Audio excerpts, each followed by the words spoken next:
All right, welcome everybody to what I believe is now the seventh roundtable. I'm very, very happy that we're going to be doing something a little bit different, but still the same principles that we've experienced over the last seven sessions.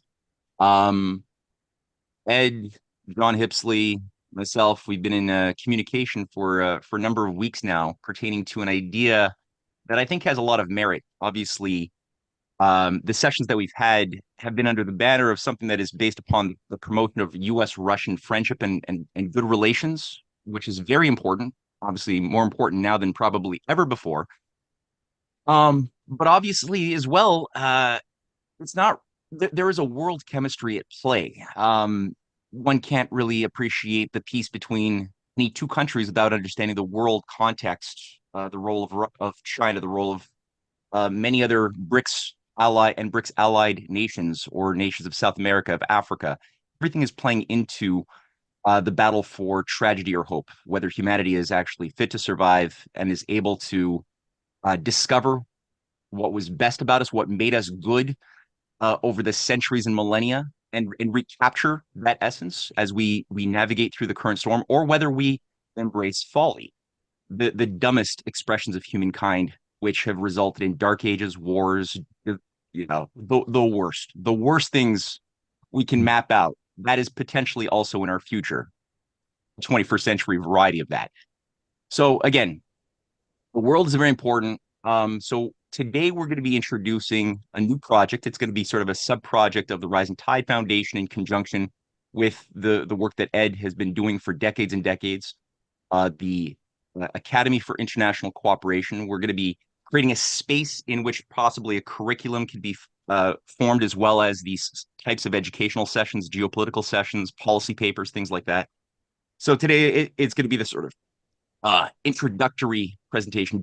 Ed has some considerations that he's going to deliver first. John Hipsley, who's been a part of these discussions for some time now, is going to follow up with a few thoughts, and then I'm going to present some formal slides, a presentation, which hopefully will feed back into some good dialogue with everybody here. So without further ado, Ed, it's all yours. Okay, well, many bad things happened since our last session. Our last session was November 17, and as we know, since then, we had Biden allowing shooting long-range missiles. Russia responded with Oreshniks. So I think those past 2 weeks, I don't know, dramatically changed or substantially changed what's happening. But the most important thing, we're getting close to Christmas time and probably some Christmas breaks. And so we talked a lot during the past 6 sessions, mostly on who to blame, I think. But every time I kept saying, okay, who to blame? I think we more or less figured it out. But now what most important thing is what to do. This is a difficult part. When I started during the first session, I think it was September 8th, I showed first, when we talked about what to do, I showed first a slide going back to the times when U.S.-Russia relations, or even U.S.-Soviet relations, because first slide was showing different areas where we can cooperate. And at that time, world was bipolar, and then after collapse of Soviet Union, unipolar. And this is a slide showing that we prepared working actually with some, as people's diplomats.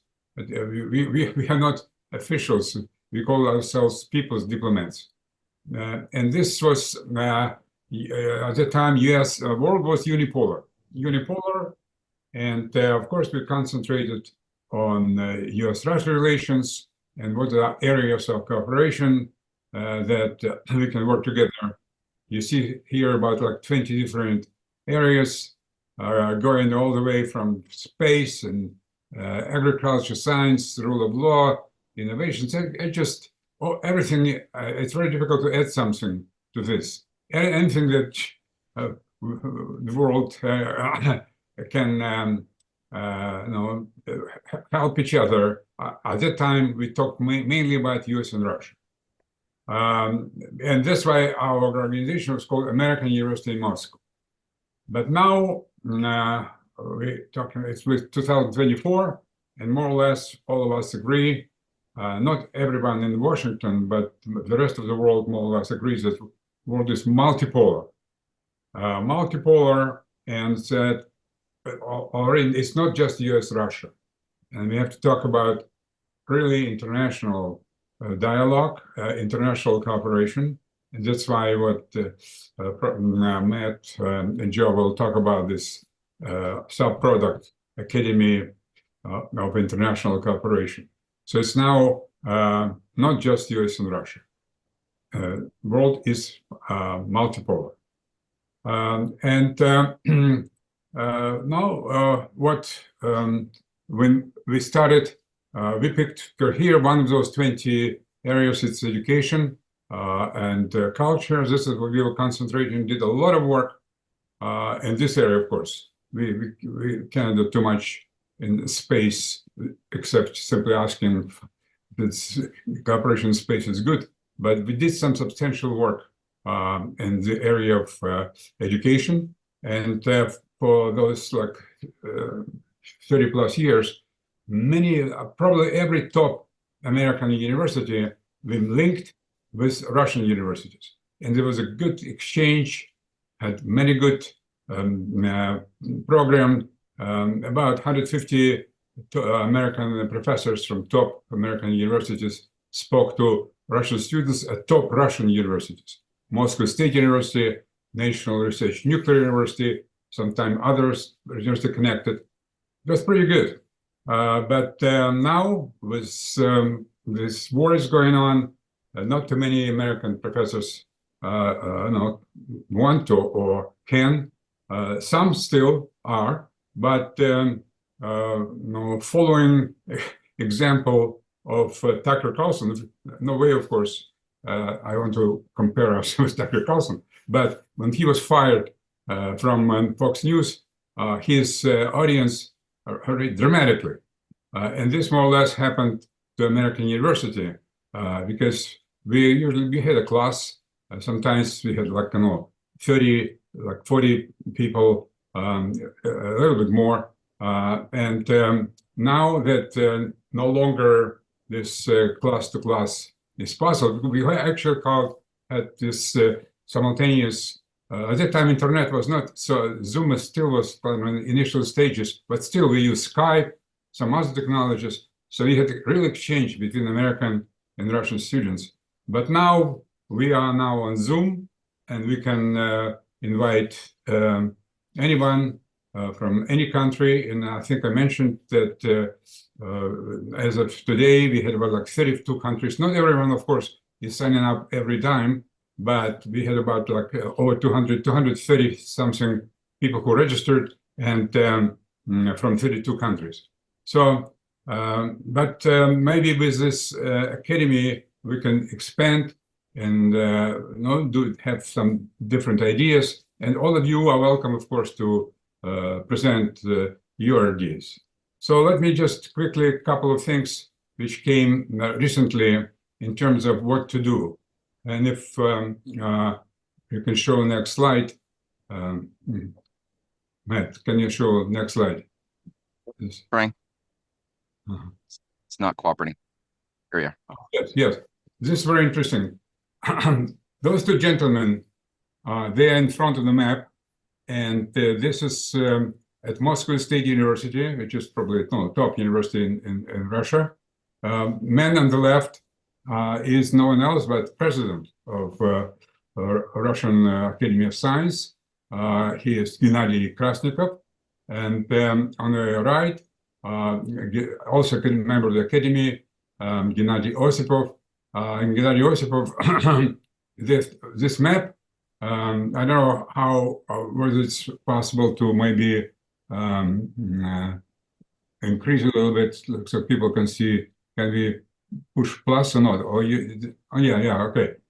This is all shows the well, maybe a little less, right? It shows different like transportation routes and connecting at what they call highway from New York to London. This is we had a session probably in October, right? In October, and just maybe a few blocks from White House, there's a newspaper, Washington Times, and I'm a columnist for this paper. Although now they don't really print too many of my columns, but they used to print almost every 2 or 3 weeks. And we were talking about building a tunnel, the two ways, tunnel or bridge on the Bering Strait, and then connecting to different highways, different roads, and then connecting also to China's Silk Road. And Russia also has its own south, it's called like a southeastern transportation. And so we're getting a kind of global network. And this is something that would be better instead of fighting and instead of sending missiles at each other, if we concentrate. And by the way, just building all this stuff is much less than building missiles and killing each other. But so now, those two gentlemen, they prepared a letter and a kind of appeal to American scientific community to see if we're jointly, US and Russian scientists can address their governments and probably not just, again, not just the US and Russia, because now we're talking about multipolar world and saying, let's concentrate. The reason, of course, there are many other projects, but this is, they have to start somewhere. And start somewhere, probably this very logical thing, that let's build this huge transportation highway connecting, everyone looks like.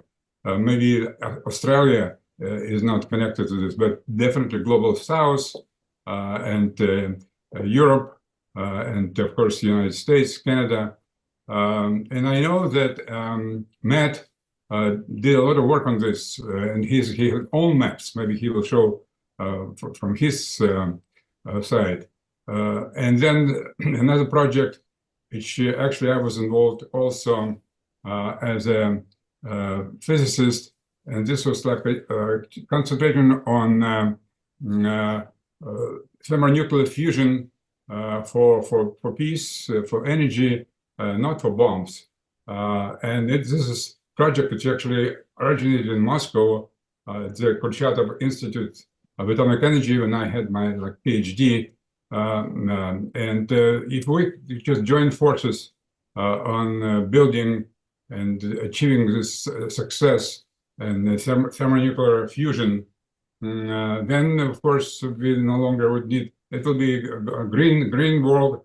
We will need oil or gas, anything like that. So those two global projects that we should concentrate, do it all together, and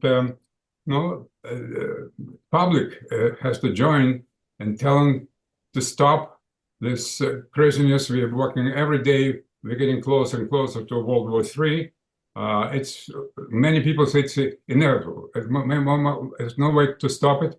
And on the way out of White House, all kind of conspiracy theory, and we cannot check it, but they say that Biden is going to give Ukraine nuclear weapons, all kind of crazy things. Because the situation is so tense, anyone can produce any conspiracy theory. Today, for example, new conspiracy, again, I don't know, that Trump threatened every member of the BRICS country, anyone who joins or thinking about joining BRICS will get 100% tariffs hike, tax hike. I don't know. but it will be probably this avalanche. But the bad thing is that not all of this is conspiracy. Some of the things, Trump is under terrible pressure, and we still have what? Today's December 1. It means it's 31 day in December and 20 in January. We have still 51 day. Anything can happen. But we here, our role is to just to suggest something positive, and those two ideas, which it's not just me, but again, it comes from Russian Academy of Science, and already we assembled a lot of American scientists who they're still working on the text. There's now going back and forth. Russians prepared some draft, sent it to Americans. Americans made some connections. I think we will be in a few days, we'll get final text, and then we'll make it public. And then, well, let's see who is going to, maybe we'll have to put it on some kind of a website so everyone can sign and all those modern day technology. Sorry to be in such a gloom mood because it's really bad. Any day something horrible can happen, but we are not giving up. Yeah. Thanks. No, I thank you, Ed. And I at the same time, like it's not a gloom mood. It's you're being a realist, but you're not losing your optimism either. And I think that that's the important thing is that, when there's a people thought not that long ago that thermonuclear war was an impossibility. They'd never let it happen. Here we are. We see things careening out of control on several different existential points, and that's become much more real in people's minds. But at the same measure, think people who have said, "Oh, U.S. cooperating with multipolar nations, that'll never happen." That those impossibilities become possible in a time of crisis. You when you're thrown into the water, you learn how to swim, or you drown. But definitely that type of crisis does force people to go inward and to look into things that they thought were unthinkable in order to solve problems. So we have faith that human beings are fundamentally problem solvers. We haven't lost that. We've just gotten docile and a little bit soft minded over decades. So hopefully we can strengthen people up. And I appreciate your those opening remarks. John, Just, oh yeah, go on. just, I want to show, I mentioned Washington Times, and the reason, if you can maybe show the slide, because Washington Times is a very important paper. Actually, it's a paper who supported Trump, and it's considered to be like a Republican mouthpiece, the same way as Washington Post is Democratic mouthpiece. And that Washington Times assembled this group for this highway and New York, London, this Bering Strait. It shows something that, they're reasonable people. Even more than that, I don't know if you noticed this or not, but there's a pretty famous judge, American judge. I'm going to be on audio in about 2 minutes, okay? But just for 5 minutes. John? Uh-huh. Okay. American judge Andrew Napolitano. Andrew Napolitano is now one of the most famous bloggers, and he invites everyone like who is who are in opposition to to those who really want to start World War III.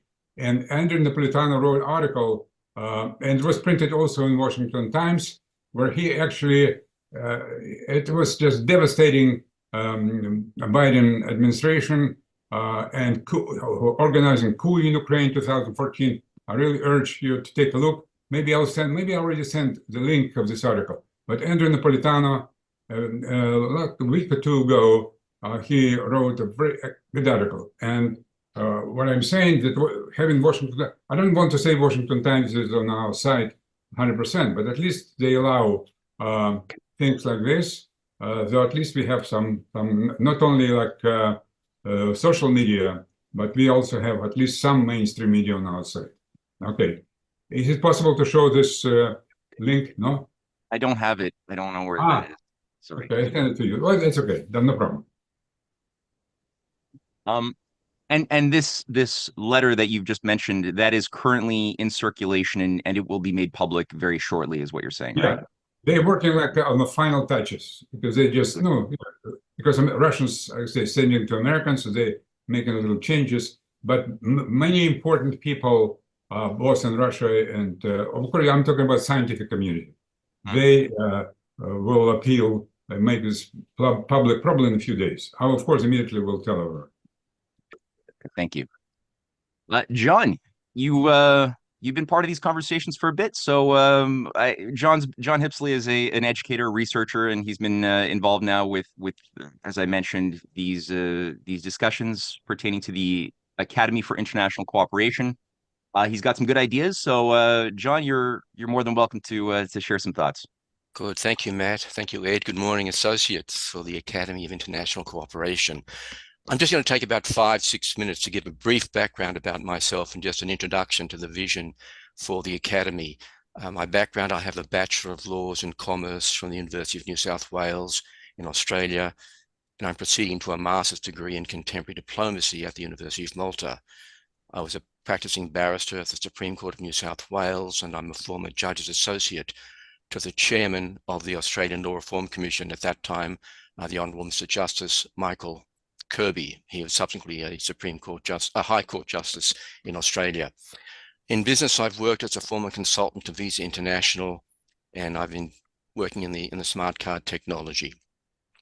My interest in the Academy, and it's an Academy for International Cooperation, my background and educational interest is in critical thinking and communication with a visual design and storytelling emphasis, and in cultural transformation. And in that context, I'd just like to tell a little story or a little anecdote about the first atomic weapons test at Los Alamos in New Mexico.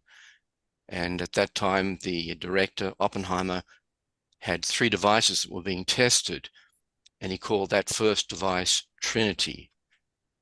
Now, why did he call it Trinity? It was in deference, and I'd use the word his love, and we can interpret that in many ways, for a poem by John Donne, which starts out with the words, "Batter my heart, 3-personed God." Now, fast forward to the Russian Oreshnik that Ed has referred to and Matt referred to in the email that went out before this presentation. The Russian word for Oreshnik is not simply a nut, N-U-T, as is commonly said through the US press, but it's actually a hazelnut. And the hazelnut in Christian symbolism also represents 3 parts. And in traditional Christian symbolism, the hazelnut represents the essential Trinity. So when you see that nexus, that connection between the origins of the plutonium bomb and the Oreshnik, you see there's if you like, a transformation of the way in which people think about their culture. So Putin can be seen not simply as a military master, but also an accomplished student of the magisterium, the Christian church. I'm just going to conclude my remarks with this poem by Sir Edwin Arnold, In Light of Asia. And he wrote, "That which we sow, we reap. See yonder fields. The sesamum was sesamum. The corn was corn. The silence and the darkness knew. So is a man's fate born." And to conclude my remarks, the mission of the Academy, with all of our participation, is to influence humanity's fate through education and the cultivation of our shared knowledge and traditions. That's a good manifesto. I love it. Thank you, John. That was unexpected as well, and I appreciate it even more for being so unexpected. And I think that does get at the essence and the soul of the idea, the spirit of the idea. So let me round this little trinity of 3 presentations out here with a slightly more expanded, a little bit more formal set of slides that I prepared. And then we can just open it up for some discussion now.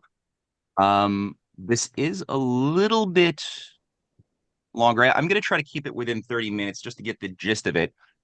Though it might go on a little bit longer, and I apologize if it does. But just to share some of my considerations as well, for what we're building as a space. And again, there's not really, it's an underdefined concept, but has a very, very principled, specific intention, which I think John and Ed got at from different directions, triangulated at.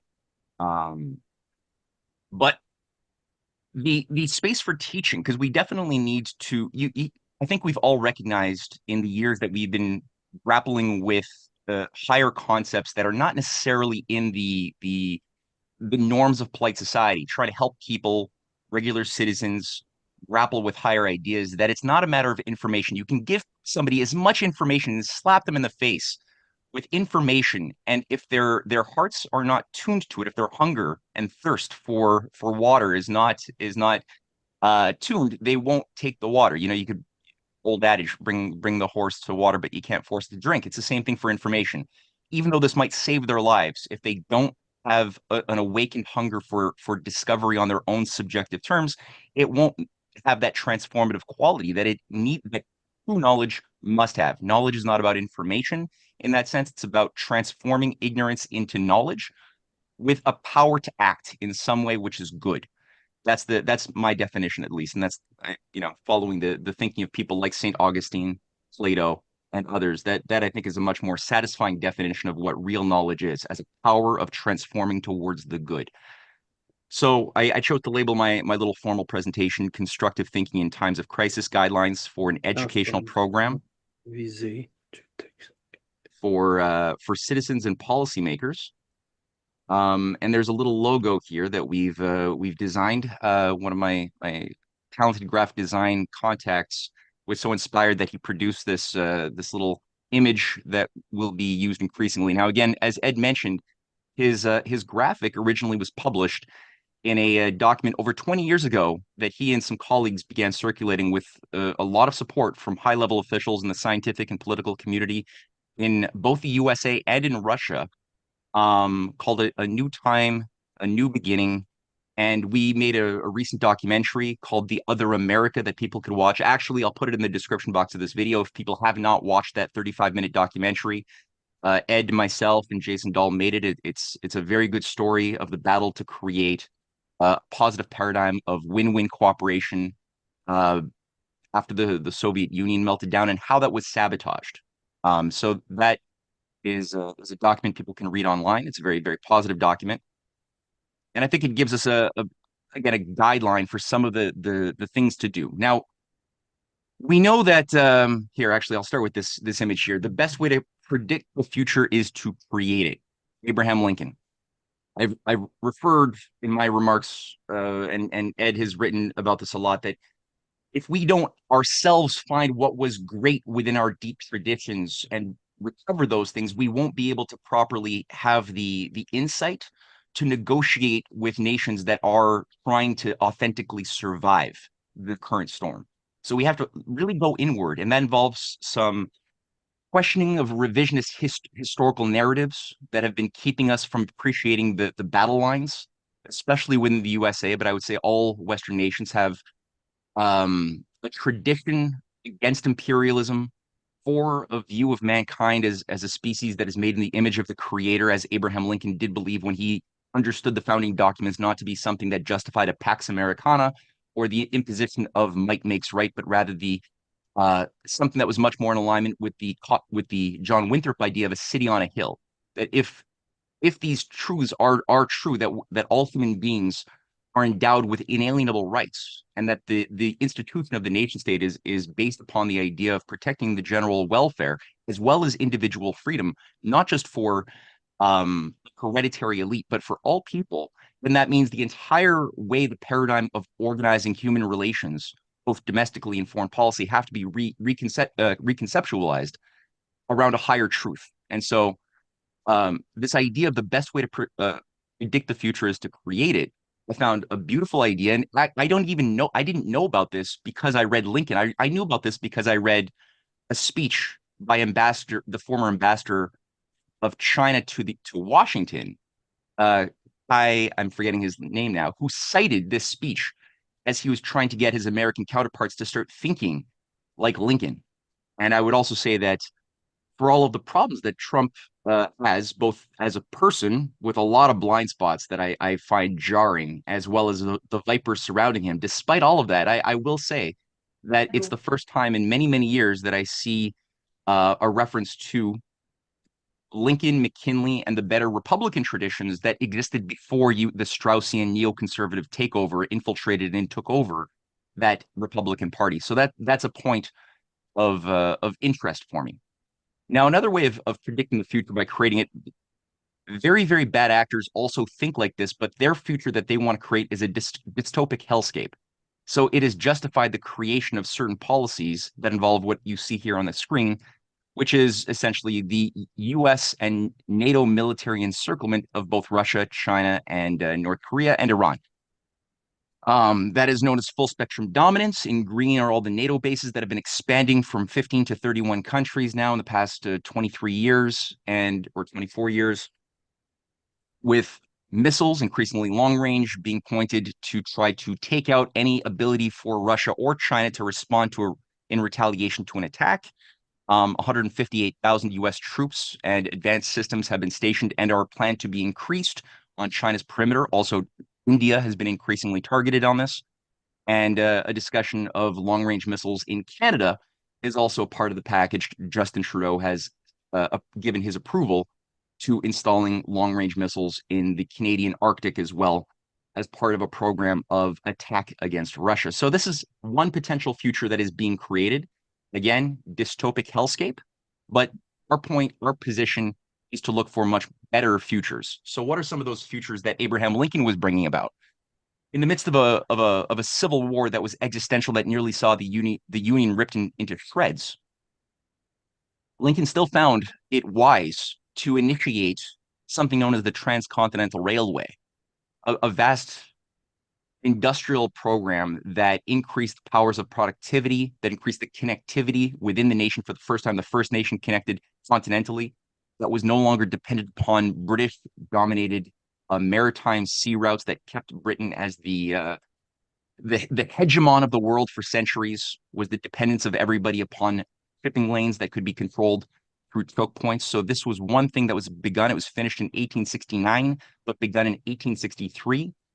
The same time, actually, probably the might be directly connected to Russia's intervention to save America, which did involve Russia sending a battle fleet into the Atlantic and Pacific coasts as a message to to European empires to stay out officially of this war, or else it would be war on Russia. And the discussion to extend that rail line through the Arctic, through Alaska, that had just been sold in 1867 to the United States by Russia was part of the package. That was already a discussion that Lincoln was having in 1864. This is a map by Lincoln's bodyguard, his advisor, the first governor of Colorado Territory, William Gilpin, in 1890, who published the Cosmopolitan Railway, that features rail lines connecting the world. And in the book, he focuses upon how this would be funded through Lincoln's principle of internationalized greenbacks, national banking, protective tariffs.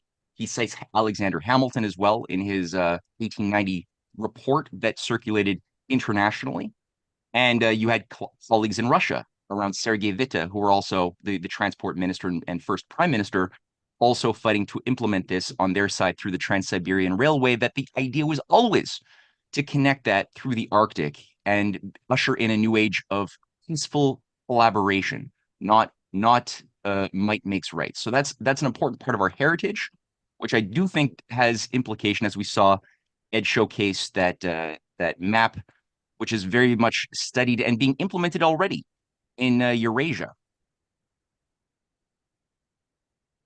Ed's work did not go unheard. There was several offers that Vladimir Putin made. This is a 12 announcement in Forbes describing Vladimir Putin's offers to build the Bering Strait rail tunnel under the Bering Strait. Russia offered to pay $60 billion of that, carrying a lot of the costs. He was turned down by Obama. He was turned down by Harper. Again, the Chinese recovered this offer in 2014 officially before they inaugurated the Polar Silk Road, but that is something that is a high level top down policy consideration. And I think that there are many nefarious actors who have lost many nights' sleep trying to think about how they could sabotage this type of constructive discussion. So that's something that is not just a pipe dream. If we are going to um, train people's minds, tune their minds to this modality so that conversations on a policy level, on a citizens level, could be much more educated than they currently are. And as I mentioned, people who tend to be fairly well informed in the geopolitical spectrum realm, I find, tend to be very uncreative. Let's just say that, very doom and gloom to a dangerous degree. A pessimistic, cynical incapacity has been pervasive amongst the most informed people, I find, who are not able to conceptualize the possibility of a world that is able to cooperate because they could see how corrupt things have gotten, how bad the financial, banking, corporate sector, the deep state structures, they see how bad it is. And so that I think their demoralization has resulted in this inability to just think through things the way people like Lincoln, like FDR, like JFK were able to think, or like many adults in the room today are currently thinking. So just to lay it out, if we are going to set up, I believe, a curriculum, and this could be a university style curriculum, it could be a variety of forms that it takes, but you could build whole curriculums out of each one of these courses. Some of the themes that I envision, and I see John Hipsley nodding his head in approval, could involve some of these classes, these courses that involve things like the Arctic frontier. And again, a whole course. This is a very vast topic to be built up around this. What are the models for economic development for the Arctic in opposition to war? There's a lot to work with for students. Space frontier, and I'm thinking here boundary conditions, right? Because the idea, as I titled this, is breaking boundary conditions. What are ways that when we are not, where we are creatively blocked, it's times when the boundary conditions, the lack of imagination press upon us, and we are not able to make that leap that we know we are able to make when we are in a better heart and mind spirit. So that ability to leap beyond and break the boundary conditions through educatedly creative leaps is something that I think is very important to focus on if we're going to get out of win-lose cooperation, this idea of a zero-sum game, adapting to scarcity, adapting to limits. A type of ethos which has become pervasive is deadly for our bodies, our minds, our societies, as well as our souls. It really is crushing. So to get back into that state of optimism takes work. And just exploring some of these frontiers. So some of the other frontiers, the space frontier, right? That's another one that is very much shaping. China and Russia have a plan by just a few years from now to have the first operable uh, lunar colony for space, for investigating deep science as well as preparing the groundwork for a variety of new techniques for mining. It's a real thing. It's a big part of also what's driving spin-off technologies into the civilian sector, as it should in the best of times.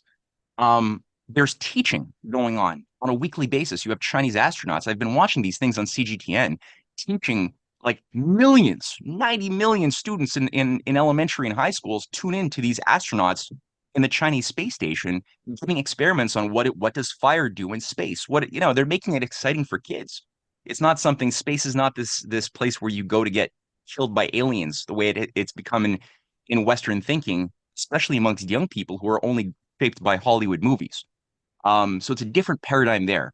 So transforming our sense of identity towards a galactic discovery orientation, because there's a lot to discover. We don't know most of anything about the universe, a lot of place to grow there, versus a materialist earthbound orientation where we're always just fighting for scraps and an idea of a limited world that'll always have diminishing returns for all. That it's a different paradigm. Energy limits. We do have we have a problem of energy to go around. So focusing on abundance and increased power to sustain life versus reducing human potential economic activity. And here there's a variety of things to explore that are being done. Getting students to just map out what are the various hydro projects built up over the past century, and what about the last 30 years? Where are hydro, nuclear, oil, natural gas, there's so many other types of projects. Where are these energy projects growing, blossoming, creating more abundance? Where are they being shut down, destroyed? That's something worth mapping. Interconnectivity, how to increase speed. There's and access within and between nations. So what are projects and how to approach them? There's a variety of things being done. They're very exciting things. I follow this on a weekly basis all across Africa, across Eurasia. There's, I'm going to go through some samples of this in my slides, but a lot of things. And we've lost a lot of the spirit of building railroads. We're still using we have zero high-speed rail in Canada. The rail we used to have has been stripped. Uh, 40 years ago, 50 years ago, we had double the amount of rail we currently have, and what we currently have in Canada, at least, at its most advanced, utilizes 1960s technologies. It's embarrassing. The U.S. has, I think, 100 or 200 kilometers of high-speed rail.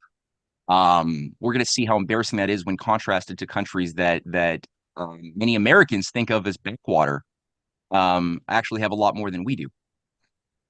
Cultural ignorance, how to revive a heightened cultural exchange, arts, sciences, student exchanges, Peace Corps. That's the JFK Peace Corps concept. To really grow your youth by giving them real world living experiences to immerse themselves in another culture, not in order to join BlackRock and to do some espionage or something, but really to help communities in Africa or Asia or anywhere, help them build a well, build a school, and get to like live with a family. Like that was what JFK was inspiring young people to do with his Peace Corps, and that really created. Unfortunately, it was short-lived in that form, but that's the right idea. Water accessibility for all. I mean, 15,000 children die every day unnecessarily of lack of food and water and unnecessary diseases. So how can abundant water be available to all humanity? We're made up of mostly water, so why don't we have access to water? Opportunities for aquifer development, desalination projects. There's other ways of increasing water availability, river diversions, atmospheric rivers. 50% of the fresh water on Earth at any time is located in the atmospheric rivers. Can it be, how are different ways possible to cause some of those atmospheric rivers to rain over land instead of oceans? Is it possible to utilize things like what Sergei Poulinets has been innovating now for many, many years for electromagnetic technologies that could help do that in a positive way? I don't know. Let's explore that. Next generation energy. Ed just pointed out laser. Well, fusion pathways. There's laser, magneto, uh, hydrodynamics, stellarator technologies that involve looking at least action pathways of plasmas and figuring out how you can create a sort of magnetic pinch effect to create fusion processes without putting as much effort into it as we currently are with the sort of brute force approach of smashing things together in ether. Are there ways of doing this more intelligently? Let's have a discussion about those things, right? Let's get the scientific community to break out of their shells and have discussions about different creative pathways to making this happen. Health and longevity, pathways for research into cures, various diseases. Optical biophysics, the aspects of the electromagnetic properties of cellular growth, mitosis. These are all things which involve questions of harmonics. That were much more explored 50, 60 years ago in the West than they are today. That's been largely abandoned, this way of thinking. And I mentioned JFK. I liked in his opening up of his New Frontiers vision in a world of potential thermonuclear war. I mean, his assassination, the anniversary of his assassination was just a week ago, on November 22nd. So it's important to look at the fact that he had a very specific way of thinking on every level that made him a threat to the deep state that existed then, just as it does today. It's not a new thing. This thing we labeled deep state, but he called for not only a peace process with Russia, the creation of the nuclear test ban treaty, but also the idea of cooperation on space, having a joint U.S.-Russian space program that he called for at the United Nations on a variety of levels, unmeshing the United States from the increased war in Vietnam that Alan Dulles and others at the CIA were doing. There were many levels, as well as working with third world countries, nations that had been abused by colonialism, and helping them, like he did in Ghana, to help themselves by building the biggest hydroelectric dam in Africa's history, which was a JFK directive. But he made a point conceptually, and I love the speech he gave at the American Academy of Science in 1961, where he describes Malthus. And this is, I think, one of the most underappreciated speeches, where he says that Thomas Malthus, argued a century and a half ago that man, by using up all his available resources, would forever press on the limits of subsistence, thus condemning humanity to an indefinite future of misery and poverty. We can now begin to hope and, I believe, know that Malthus was expressing not a law of nature, but merely the limitation then of scientific and social wisdom. The truth or falsity of his prediction will depend now, with the tools we have, on our own actions now and in the years to come. So again, what was Malthus? Let's just go at that quickly here. Thomas Malthus was a British East India Company official economist who put forth the first mathematical description of human population growth and created a tool that was used by his followers, David Ricardo, Jeremy Bentham, John Stuart Mill, and in fact, the entirety of the thing that took over American foreign policy under Henry Kissinger and the Trilateral Commission in the 1970s, they were all self-identified neo-Malthusians. They all were people who were trying to revive, in a 20th century garb, the spirit and thinking of Thomas Malthus. Now, that's a simplified version of Thomas's his mathematical sort of discovery. Population growing geometrically as it does will always supersede the rate of growth of agriculture, thus giving the social engineers that he was beholden to, keeping in mind he was a British East India Company economist. He taught at the British Haileybury College, the official school of the British East India Company. So it wasn't like he had an objective stance on things. He was very subjectively committed to a certain interpretation of what humanity was. But this tool gave those social engineers above him an ability to preventatively act on future crises, which we see as that point of crisis there in the graph, before they happen. And what are some of the ways that he proposed it? Well, just a quick selection that I picked from the first edition of his Essays on the Principle of Population, which is taught today in universities, Harvard, Oxford, every major university from the top trickling down to the bottom, teaches Thomas Malthus's thinking. And I don't know how students chew on this, or if they even read his original writings or just get sanitized versions of it from their professors. I don't know. But if I were a student and I were to read this, I would be horrified. And Malthus wrote, "We could facilitate, instead of foolishly and vainly endeavoring to impede, the operations of nature in producing this mortality. And if we dread the too frequent visitation of the horrid form of famine, we should sedulously encourage the other forms of destruction which we compel nature to use. In our towns, we should make the streets narrower, crowd more people into the houses, and court the return of the plague. No illegitimate child born 2 years from the same date," that is a date he proposes to remove poor laws, "could ever be entitled to parish assistance. The infant is, comparatively speaking, of little value to society, as others will immediately supply its place." Horrific. This is the guy whose ideas have been rehabilitated in our modern age. Horrific. This is what JFK was speaking to, just to have it clear in people's minds when he had a very different idea of what humans were. That's what he was thinking about. And again, Malthus was looking at the fact that it's true, populations of the earth do increase. That's true. There's over 8 billion people on the earth. Question is that an unnatural thing that brings us into the same identity as one might associate with a virus or a bacteria or a cancer? You know, I listened to Al Gore giving a speech some years ago where he was describing how you could only understand human population growth by looking at cancer cells destroying a human being. And of course, in his allegory, the human being was Gaia. Human beings were the cancer cells. And so leave it up to the audience to think through, how do you solve a cancer? Or we could think of that as maybe the sign that we have done something correctly. If we have an ability to sustain more people at a higher quality of life with greater longevity, maybe that means that something invisible is happening that we're not perhaps appreciating. That is a sign that we've done something good and correct. That's the other hypothesis that Malthus refuses to acknowledge exists. So let's explore that. What have we done?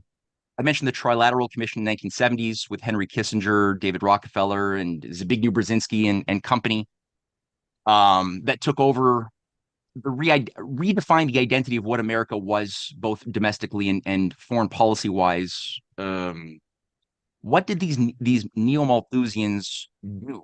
Well, it's a bit of a Pygmalion effect, you see, because in evaluating their first acts, people like James Schlesinger, the former minister, the head of the energy czar of America, another trilateral Malthusian. The first thing that they did is they began cutting funding on everything that was pertaining to frontier next generation science and technology. So by cutting government funding, as we see here with NASA, this is actually this funding actually was cut before, just after JFK was killed. So we see that at its peak, NASA had achieved a 4.5% of the total US GDP as far as an investment to get a certain job done. Cutting began already in 1965, and by the actual, or Apollo moon missions themselves in 1969 that began landing. And I know people might dispute me and say it didn't happen. I'm going with the hypothesis that it did here. Okay. Either way, there's definitely a lot of spin-off technologies that are indisputable. But there was already down to 1.5%, and it was kept at 0.5% of GDP and maintained even lower for the next number of years. So that's one sabotage of cutting off or breaking the kneecaps of people at a race and then saying that they should have never raced. Another point is just looking at the 1970s cutting of funding for frontier fusion investments. And these were graphs that were made under from a senator, I forget which senator, who commissioned these different scenarios for attaining fusion, what type of resources would be needed to be provided to build the prototypes so that scientists could test out their ideas. And these were several scenarios, and there was one of the scenarios which was called Fusion Never. And that was the actual funding that they abided by, was the Fusion Never program, to just keep programs alive, but not give the means for scientists with real knowledge of who made discoveries under the Manhattan Project to actually test out their thoughts, so that the scientists got old, demoralized, died, and that living knowledge of real science died with them, unfortunately, resulting in the forever adage that fusion will always be 30 years away. Of course, it's always going to be 30 years away if you're sabotaging the actual investments into the thing. So that's another consideration that's put these boundary conditions onto us. That's resulted in discussions of overpopulation being something we could only deal with by, getting people to adapt to scarcity. The last of these depressing graphs feature the actual building up of nuclear power. In the early 80s, we stopped building. There was a moratorium imposed onto nuclear power. And those reactors that were built that did provide high quality, high density energy sources that was highly reliable and after built very, very cheap, they were all either mothballed, shut down, as we've seen an increase. Germany is completely sabotaged their own ability to have nuclear energy sovereignty. They had 30% 20 years ago of their energy from nuclear. Now it's like zero. And they're totally dependent. Same thing. So we've had a complete intentional shutdown under the Trilateral Commission that wanted to keep humanity locked into things like the highly monopolized oil and natural gas market that could then be part of the oil wars that Henry Kissinger and Zbigniew both played a big role in initiating in the 70s. Now let's get into some optimism. Those are the negative things. Oh yeah, one more negative thing. Sorry. Dam removal. California is removing its dams. $500 million has been spent demolishing dams. Hundreds of dams across North America just in the past 5 years have been demolished. This is one celebration of the biggest dam in California destroyed, to liberate the rivers and liberate the deserts to become the natural deserts that they were always meant to be. The idea of restoring human rights to deserts is a weird thing that's become increasingly discussed amongst academic circles, which unfortunately is having a strange impact upon farmers, people who would otherwise like to have access to the water reservoirs, the cheap electricity that they had otherwise appreciated. Those are becoming seen as an ignorant desire that's holding back the deserts from being liberated to be the natural deserts they should be. In Spain, we've seen, I think, over 130 or so dams destroyed, and some of them actually were playing a pretty big role, as we've seen with current um, flooding, vast flooding at huge destruction of lives and homes and livelihoods in Spain over the last couple of weeks. This is a lot to do, much to do with the fact that the flood controls have all been taken down to liberate natural supposed ecosystems. So it's a weird way of thinking. Um, China, inversely, has built up in their current 5-year plan. They plan to have um, 238 gigawatts of hydroelectric power built up. Something like 130 hydroelectric dams are part of their program. About half of that has already been built up in this current cycle. They've become, with Russia, the number one force behind nuclear power, third, fourth generation. They're the first country to have pebble bed fourth generation reactors that produce, in effect, more fuel than it began with. Um, you have the first molten salt thorium reactors already built up in the Gobi Desert by China. This is something we should have already have had for 50 years. China's doing it. They're helping India do it. They're looking at other countries in Africa and negotiating, helping them do it. So a very different idea. These are meltdown proof reactors, like next generation. This is not Chernobyl. This is not 3 Mile Island. Greening the deserts, the biggest water diversion and de-desertification programs are happening right now across the Gobi Desert in India, as well as building this. And this is NASA's website showcasing that, in fact, 10% increase of biomass has occurred over the past 20 years. 78% of that due to the economic activity of China and India, indicating that the equation that increased human economic activity must cause an increased destruction to nature is a fallacy. You are able to have a harmonious growth of both if it's done wisely, and you're not just trying to, cash crop rainforests to turn resources into money. If that's not your philosophy, then you can do this well. On some of the things, again, that people don't pay attention to that I think are very meaningful. Ed showcased that beautiful Eurasian bridge, the Eurasian land bridge. I had first encountered this years ago when I was working with the Schiller Institute. That was my first encounter of this. It was very inspiring and exciting as a concept that was actually being done. This is what Xi Jinping announced in 2013 as the basis of China's new foreign policy would be the New Silk Road, or otherwise known as the Belt and Road Initiative. That was the actualization of the integration through rail and economic corridors of Eurasia. These are just several of the major arteries, but there are hundreds of sub-arteries as well that are not on this map. That also extends into Russia's Far East and Arctic development strategy that is currently in play as it stands, which could feasibly, in 30 years, if we do things well, begin to revive that spirit of Lincoln, of Gilpin, and of what the Russian Academy of Science leaders have been talking about more recently. This is another thing that's in play, very important, is the international north-south transportation corridor stretching with many arteries. I think you had something like 17 different nations who signed on to this. It's been 20 years in the making. It's finally now largely in place and viable, with goods moving from India to the north of Russia through Iran.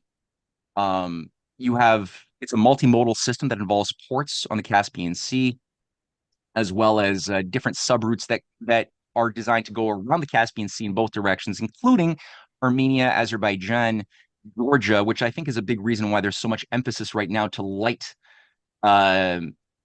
Georgia as well as Armenia on fire, but especially Georgia right now. I think that there's an effort to try to destabilize this is sort of, you could think of as largely a complementary aspect to the Belt and Road Initiative, east-west as well as north-south.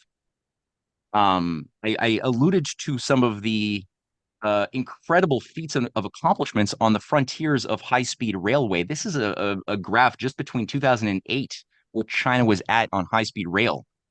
So little of it. That can go 400 to 500 kilometers per hour. 2020, 4 years ago, they had 35,000 kilometers. Now it's 40,000 kilometers. And they're going to be doubling that. So, I mean, that's just high speed rail. I'm not even talking about advanced regular standard gauge rail. It's also increased in incredible numbers. I don't have the statistics in front of me, but it's wild. It's cheap. It's efficient to move from city to city. You can go the distance of Montreal to Toronto that in Canada takes 6 hours of driving. It takes 6 hours of being on a train too. Shows you how fast our trains go. In China, that same distance would be about an hour and a half to 2 hours and cheaper. So again, change in paradigm, right? um, South America, where everyone's being told by the media that China's out to destroy America by weaponizing immigration. That's what I hear on Fox News left and right, and even alternative media that should be better.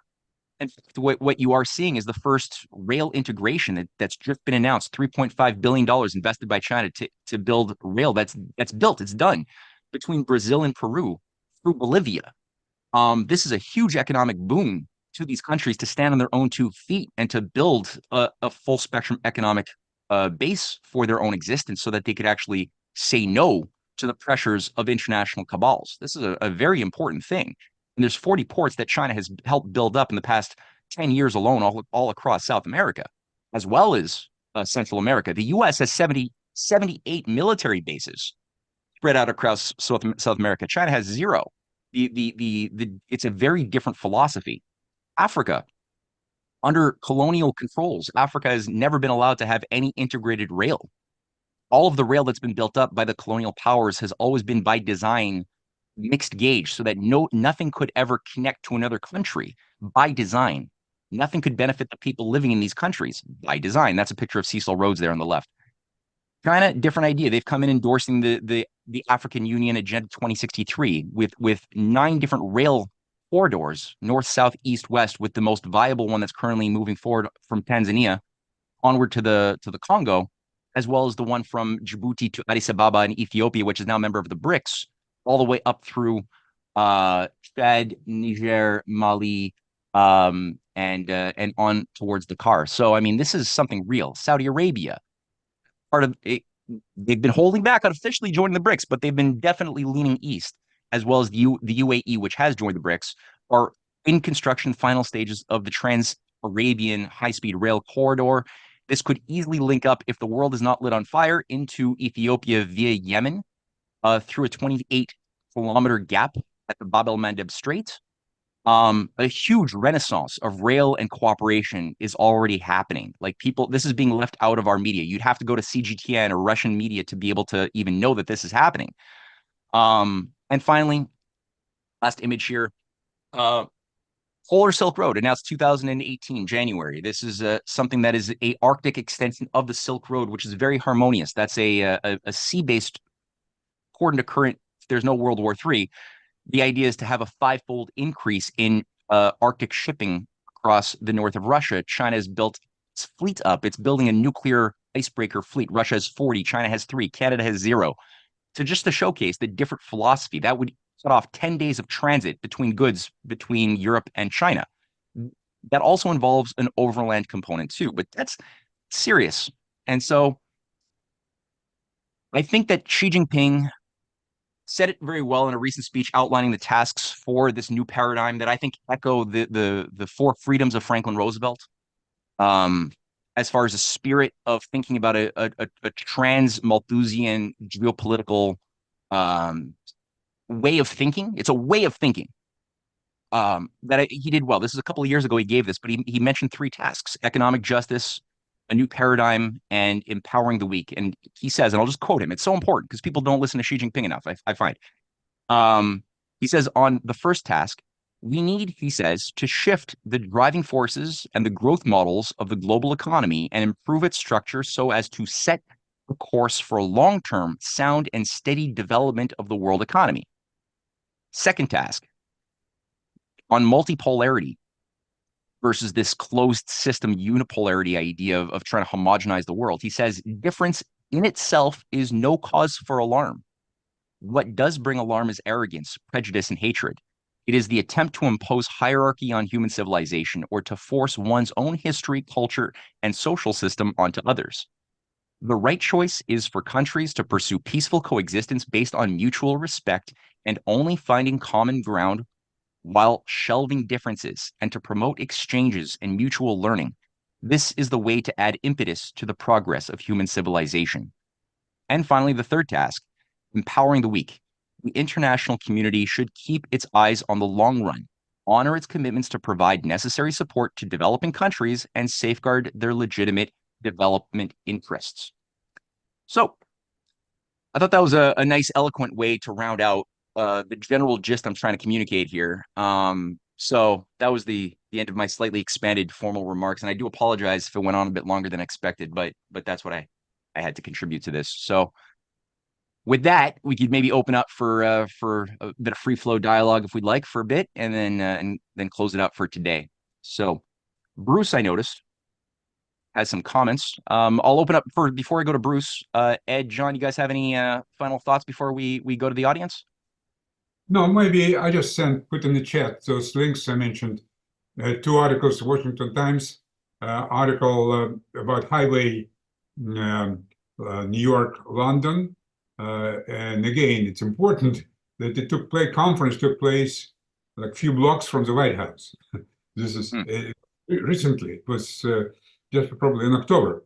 And second was a great article by American judge Andrew Napolitano, who described exactly what's happened, how we came to this thing of almost imminent third war, nuclear war, and he blamed everything, well, of course, on Biden. So in Washington Times, of course, printed it, and not only on Biden, but Biden is like symbol, because he coordinated the coup in 2014. He coordinated from the White House with Victoria Nuland on the ground, making all those arrangements. Okay, just people can click on chat and enjoy those two articles. Thank you, Ed. Yeah, we'll definitely make those available in the description box under this video too. So the first person I saw getting in there was Bruce, and then I saw Robert. So Bruce. Thank you, first of all, for this immensely valuable conversation among everyone who has spoken so far. And standing on what you just presented, Matt, I want to remind everyone, I just want to describe how it fits with the decades of work by Anton Chaikin, his latest book that he's almost done with volume 4, Who We Are, because in the context, all this in context of the battle between the Hamilton's economic system and the rapacious, predatory values and mindset of empire. Within the last year or two, I even saw the likes of Tom Hanks, actor, on some fluffy talk show, like a morning show, giggling over their coffee and the weather, emphasizing how true Thomas Malthus's observations and research really, really is. I was thinking that, Matt, just as you got to the point, this is taught in universities today. All that to circle what everyone here seems to definitely knows the forces that we're up against. And in a very hopeful way, my last comment is about a book from about 10 years ago written by Michael J. Glennon called National Security and Double Government. And it describes an interpretation well described by many that maybe there isn't, despite what I just said, maybe there isn't this coordinated top-down agenda to do evil. Like my friend Martin Sifon, this often teaches it's just plain stupidity. But this book really describes just the momentum. What Martin quotes Churchill, death is driving the clattering train. It's the momentum of the national security state and the agencies always emphasizing the worst, to always play it safe, to always get the biggest budgets, to always ensure career longevity. And how to boil that down into a great conversation like you're facilitating here with this to inspire everyone possible in all Western countries and then in all countries to learn the good things that are happening, like you're showing, Russia, China, around the world, when folks have a life agenda instead of a greed and death agenda. I just had to shower you with that kind of praise and mention a couple resources. Thank you very, very much. Thank you so much, Bruce. Bruce, by the way, has a fantastic podcast. Bruce, you could share your podcast link as well in the chat box so people could follow you. I really appreciate your work that you do too. Thank you. Now I noticed Robert. Are you still there, Robert? Hello, Robert? Oh, everyone's on mute by default, so you might have to take yourself off mute. Can you hear me now? Yeah. Okay. First of all, I really liked what the last speaker said about the idea of a life agenda versus a death and greed agenda. That's a very good contrast. I also liked, obviously, Matt, I wanted to say that obviously I've been a very big advocate of environmental solutions, that they don't have to, one can develop and still with the greening of China and India. That was very good. And I liked Ed's point on the Bering Strait. I'm kind of curious also about Napolitano. I should probably say that he has a very good show on YouTube. If nobody knows about it, it's called Judging Freedom, where he does talk about the Russia-Ukraine war, and he gets Doug McGregor, and Scott Ritter is a very big regular guest. So if you want to hear his show, just put Napolitano in YouTube, Judging Freedom, and you'll get a pretty regular series of interviews from him. And he does I don't agree with everything he says, but with Biden, I disagree with almost everything he's doing, especially with these attackums. I read recently Bob Woodward's book on war, and he was obviously very critical of Trump. But there's a very, very telling passage where Biden and Jake Sullivan are talking, and at the beginning of the war, Biden says we have to rule out military force. We have to be very publicly about it. And Jake Sullivan, in all his wisdom, says, oh no, we shouldn't have to say that right off the bat. We should be able to give that little mystery. And I think to myself, as bad as you think Biden is, there are people around him that I think are even more dangerous, despite the fact that they're probably less senile than he is. And that's something we need to worry about. But thankfully, he will be out in 2 months. And until then, obviously, we have to worry. But I don't like, obviously, some of Trump's picks, and obviously Ed mentioned that in a previous article of his recently. And I do wonder what's going to happen. But the one last thing I would like to mention as a possibility of something we could all sort of advocate. Ed mentioned the Bering Strait with Alaska and Russia. But I would like to talk about the idea of something similar is I do remember about 20 years ago, the South Koreans had been talking with the Russians, and they always hoped that if North Korea and South Korea could ever manage their differences, that they could use the Russian rail lines. And this is something, Matt, you were talking about with Africa and how we can take those rail lines from Russia and South Korea and use North Korea to connect them. Maybe this is something a project that people can talk about now that Russia and North Korea have very good relations. Maybe they're the ones who can bridge the gap between the Koreas and bring all these South Korean goods to the European markets at a much faster and relatively much cheaper price. And I think that would be very helpful for all of them. But that's just a thought I'd like to push out there. Thank you. Thank you, Robert. Yeah, I would say definitely economic development from the standpoint that we're all discussing it, not from the standpoint of how Harvard Business School would like us to define it, but the real thing, which is political, not just something separated from politics. It's political economic. It's all based upon the idea of solving problems and increasing opportunities, which are always better in peace than in war. That's like common sense. Like people say, oh, that's enlightened self-interest. It's like, well, yeah, kind of, but it's based upon natural law. Like it's true that your self-interest is going to be better made, both as a business person, but as well as just a regular citizen living in the world with kids and ideally, a future you want to have that will come after you. If the world has increased peace and opportunities instead of divide, conquer strategies, and war. So it's not like China or Russia are being angels. They're just acting in accordance with their true self-interest, whereas we are obsessed or drunk with power projection. And like Bruce said, this like principle of death this sort of weird commitment to stasis that's animating the strategic thinking of Westerners versus a principle of life, of wanting to grow, to go outside of your boundaries. Little kids are constantly naturally just going outside themselves, learning language, right? That's the natural way of being.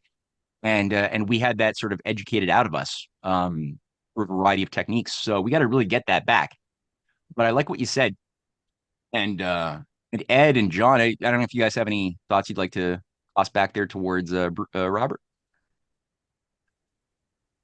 This is John. Oh, go ahead, Ed. No, it's okay. Go ahead. I just wanted to add, in the interest of time, I'm not sure how long we'll be going, but I wanted just to commend to everybody's attention the work of Cynthia Chung, particularly the way she brings geopolitics and symbolism and metaphor together, which is going to be a focus of the Academy. And one of the concerning developments, and these are in the public statements of NATO, is that they want to develop the use of artificial intelligence to work on the critical thinking capacities, not simply of the enemy, but of the society of non-combatants. And this aspect of critical thinking is something that I'm particularly interested in, because we are entering the age of, or we have entered the age of cognitive warfare. And cognitive warfare, if I can just use a metaphorical symbol, it's like a blade that cuts not through flesh, but through the mind's defenses, leaving no scar, but rewiring every synapse.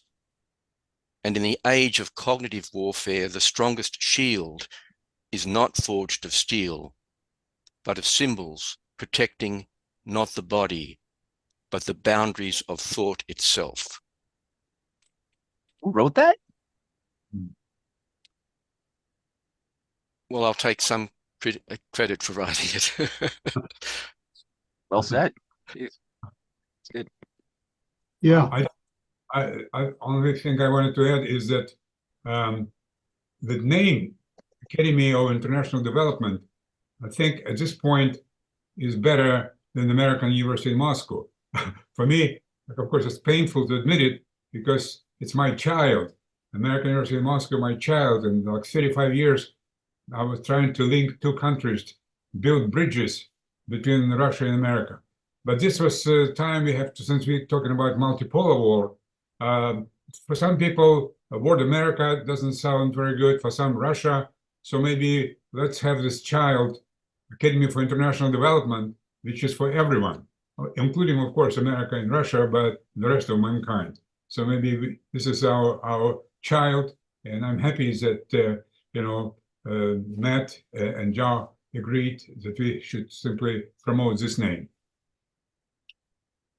Yeah, I think it's a great idea, and like for myself, I was struggling because Cynthia and myself, we've been working with sort of two platforms. We created back in 2012 a geopolitical platform, which is very controversial and punchy, called the Canadian Patriot Review, and controversial. And then we were like, well, okay, let's focus on a little bit more of let's feed the soul a little bit. Let's create a platform that focuses on some culture, education, and the Rising Tide Foundation is what we came up with.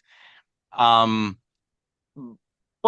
there's like a lack of an ability to sort of bridge the worlds. And I find that as well, this Academy for International Cooperation does the job quite nicely, creating a space for both geopolitical analysis, commentary, policy orientation, but also discussion for culture, as John has beautifully expressed it. And Ed, you yourself are both a scientist but also a musician, and I've listened to some of your more recent compositions. They're fantastic, and that's like one of the most subtle ways, but most important ways, bridge cultural divides is by being able to speak to the soul of a people through the folk music, through the poetry, through these deeper sentiments, and that's the way Paul Robeson understood it to great effect. Paul Robeson, the baritone singer actor, who is just a Renaissance man of the 20th century. And I think that we need to really tap back into that underappreciated aspect of diplomacy.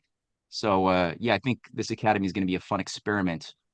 I don't know if there's any other questions here. Toby just said here, the cognitive battle requires a return to morality. Without morality, people have no defense against the coming AI war on our minds. That could honestly be a whole roundtable is a discussion on the positives and the negatives of AI, because obviously AI is an incredibly powerful tool if it's used as a tool. We start thinking of it as something more than it is, it could become some quite dangerous. So that could feed into a good future conversation, I think. But I'll give people one last chance if they want to share a thought or a question before we close out. Okay. Pamela just pulled an Indiana Jones and rolled in under the closing wall. So Pamela, I just saw your digital hand. So you take yourself off mute and you can toss out a. Yeah, I'm just reading Matt's book called Science Unshackled, and I find it very, very instructive. Basically, what I'm understanding is talking about two worldviews, sort of the healthy worldview and the dystopian worldview that have been going on for many, many centuries. And so I find this very helpful to read, to understand, and to be able to use it to look at what's going on in the world today and the politicians and how they're talking, to understand what do they really mean. Thank you. Thank you for that delicious plug, Pamela. I appreciate that. And I'm so sorry, Kelly. I almost missed you. I noticed that you had messaged earlier in the chat and I forgot about you. I'm so sorry, but I see your digital hand. So Kelly, you there? Okay, you hear me now? Yes, sir. Okay, yeah, I guess I can add a little bit to this. We're talking about multipolarity and unipolarity, and here at least in the West here, like that's where I'm from, a lot of people really don't know about those terms, and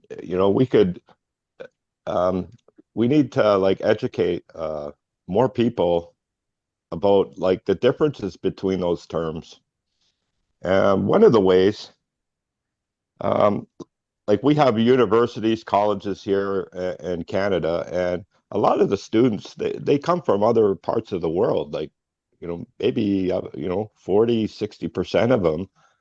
And they learn about, our trades and the things that we have to offer here.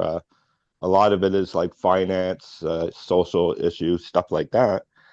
I don't hear a lot about sending Western kids to colleges and schools in other parts of the world, like China or even Arabia. I don't know, and learn about what those cultures have to offer.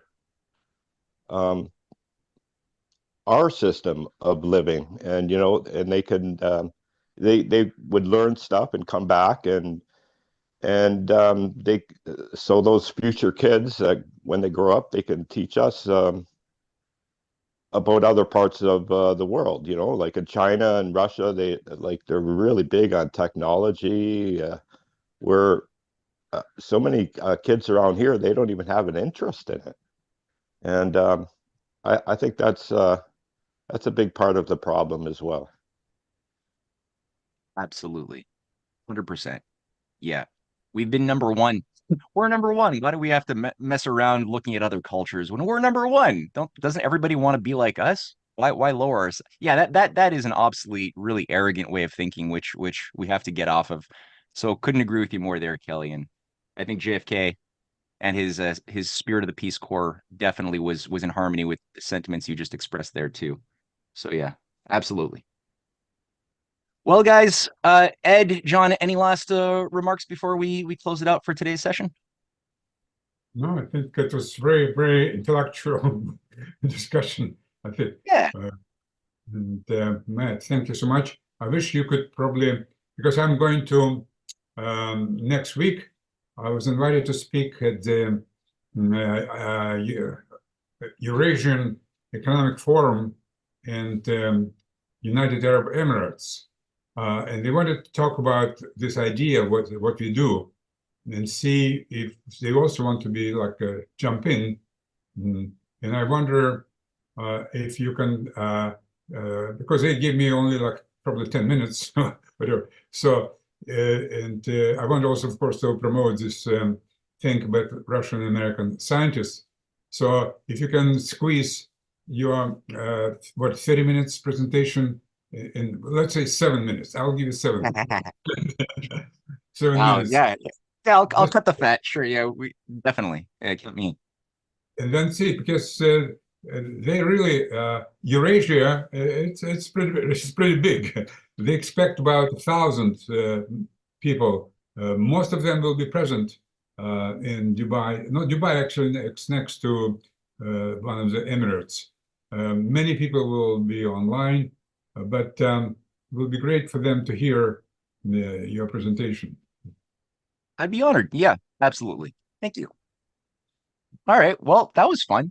Great, guys. I look forward to next week, or not next week, the week after next. I'm sure the world, like always, is going to give us things to talk about, good and bad, and we'll have another selection of experts to share their thoughts and have a good discussion with the audience. So I look forward to seeing everybody again. And for those who want, in about an hour and a half's time, I will be hosting our Rising Tide weekly lecture. We're going to have a brilliant researcher, Philip Collins, who's going to be giving a presentation on some of the elements, the intelligence agency hidden hand behind the UFO psyop. And the title of his presentation is going to be "Angels to Aliens: The Gnostic Elements of Modern UFOlogy." We're being really played with. John mentioned the mind wars, the battlefront of the mind. It's going heavy, and we haven't even started seeing holograms being projected right now. That's going to drive people crazy. So yeah, John is gonna our presenter at 2 o'clock Eastern time will be cutting through a lot of these misinformation narratives and going through a lot of history. So I hope people, if they'd like to be on, if they haven't gotten the Zoom link already, send me an email through the websites canadianpatriot.org or risingtidefoundation.net, and I'll make sure that you get the Zoom link to join in. So thank you, Ed. Thank you, John. Thank you, everybody. Bye-bye.